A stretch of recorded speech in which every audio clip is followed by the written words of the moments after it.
الحمد لله رب العالمين الصلاة والسلام على خاتم النبيين وعلى آله وصحبه أجمعين أما بعد فأعوذ بالله من الشيطان الرجيم بسم الله الرحمن الرحيم قال الله تعالى في سورة آل عمران قد خلت من قبلكم سنن فسيروا في الأرض فانظروا كيف كان عاقبة المكذبين۔ ترجمہ: ہو چکے ہیں تم سے پہلے واقعات، سو پھرو زمین میں اور دیکھو کہ کیا ہوا انجام جھٹلانے والوں کا۔ جنگ بدر میں مسلمانوں کو فتح حاصل ہوئی اور جنگ احد میں بظاہر شکست ہوئی۔ فتح اور شکست دونوں میں اللہ پاک کی کوئی حکمت ہوتی ہے، لہٰذا نہ فتح کی صورت میں تکبر کرنا چاہیے اور نہ ہی شکست کی صورت میں بددل ہونا چاہیے۔ اللہ کا یہ فیصلہ ہے کہ بالآخر حق باطل پر غالب آ کر رہتا ہے، بشرطیے کہ حق والے حق پر قائم رہیں۔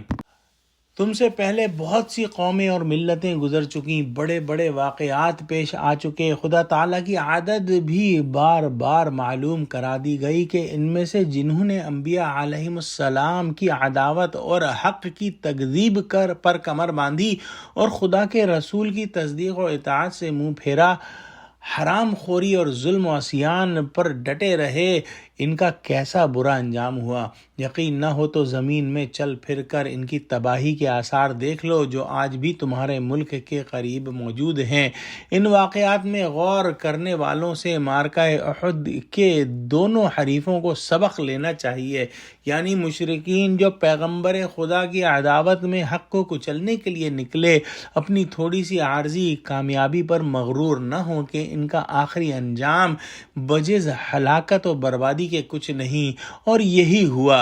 اور مسلمان کفار کی سختیوں اور وحشیانہ دراز دستیوں یا اپنی ہنگامی پسپائی سے ملول و مایوس نہ ہوں کہ آخر حق غالب و منصور ہو کر رہے گا۔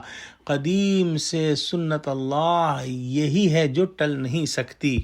اگلی آیت میں اللہ سبحانہ و تعالیٰ ارشاد فرماتے ہیں هَذَا بَيَانٌ لِلنَّاسِ وَهُدًى وَمَوْعِظَةٌ لِلْمُتَّقِينَ۔ ترجمہ: یہ بیان ہے لوگوں کے واسطے اور ہدایت اور نصیحت ہے ڈرنے والوں کو۔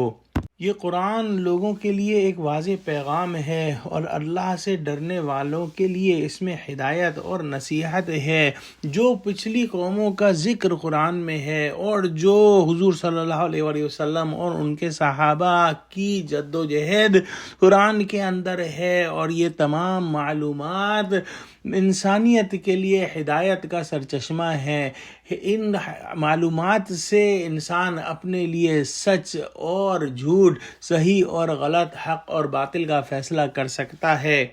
قرآن کوئی تاریخ کی کتاب نہیں، لیکن اس میں جو تاریخ کے واقعات ہیں ان سے عبرت حاصل کرنا جو ہے وہ مقصود ہے، تاکہ ہم وہ غلطیاں نہ کریں جو ہم سے پہلے کی اقوام کر چکی ہیں، ہم پر وہ اللہ کے عذاب نہ آئیں جو کہ ہم سے پہلے کی قوموں کے اوپر آ چکے ہیں۔ یہ کلام تو ہے تمام انسانیت کے لیے، لیکن یہ ہدایت اور نصیحت اسی کے لیے ثابت ہوگا جو کہ متقین ہیں، جو کہ اللہ سے ڈرنے والے ہیں، جن کے دلوں میں خوف خدا ہے۔ یعنی عام لوگوں کے کان کھولنے کے لیے قرآن میں یہ مضامین بیان کیے جا رہے ہیں جن کو سن کر خدا سے ڈرنے والے ہدایت و نصیحت حاصل کرتے ہیں۔ باقی جس کے دل میں خدا کا خوف نہ ہو اس کے لیے یہ نصیحتیں اور تنبیہات کوئی فائدہ نہیں دیں گی۔ دعا کرتے ہیں کہ اللہ ہم کو قرآن کا فہم عطا فرما اور ہم کو سیدھے راستے پر ڈال دے اور وہ کام کرنے والا بنا جن کو تو پسند کرتا ہے۔ ہمارے دلوں میں تقوی پیدا فرما اور ہم کو پچھلی قوموں کی برائیوں اور گناہوں سے محفوظ رکھ۔ آمین۔ وآخر دعوانا الحمد للہ رب العالمین۔ السلام علیکم ورحمۃ اللہ وبرکاتہ۔